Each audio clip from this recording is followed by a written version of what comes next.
Well, I can tell you that that headline wasn't in Calgary. It was in the National Post, I think. It could be in the National Post, but I bet you it didn't originate in Calgary, and that could have been quoting somebody from another jurisdiction. That was the response of Rick Hanson, chief of the Calgary Police, when confronted by Press TV with a hateful headline claiming that Iraqis worship the devil, printed by one of Canada's most prominent broadsheet newspapers.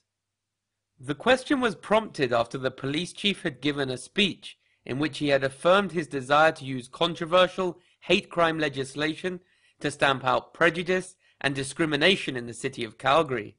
Canada has hate speech laws which criminalize certain forms of speech that are deemed to be illegitimate by the Canadian state. Press TV was interested to discover whether or not hate speech laws were being applied consistently in Canada, even to powerful elites who seek to demonize Muslims. The police chief's response was terse. Is the law applied consistently to rich and powerful people who purvey hate?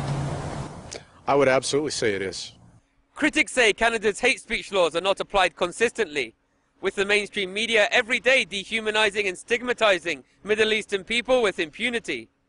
On the other hand, those genuine anti-racists who draw attention to Israel's criminal policies of genocide and apartheid are finding their freedom of speech to do so increasingly challenged by powerful pro-Israel lobbyists seeking to conflate criticism of Israel with anti-Semitism. So I think there's something in the air that suggests that if Muslims are made to look bad, it's better. Press TV got in touch with a prestigious Canadian professor and member of the Canadian Islamic Congress who had tried but failed to invoke Canada's hate speech laws to prosecute a journalist in Canada who had disseminated anti-Islamic conspiracy theories in an article published in a prominent Canadian magazine called Maclean's. Well, I think Canada is one of the few Western countries that it does have a hate speech law.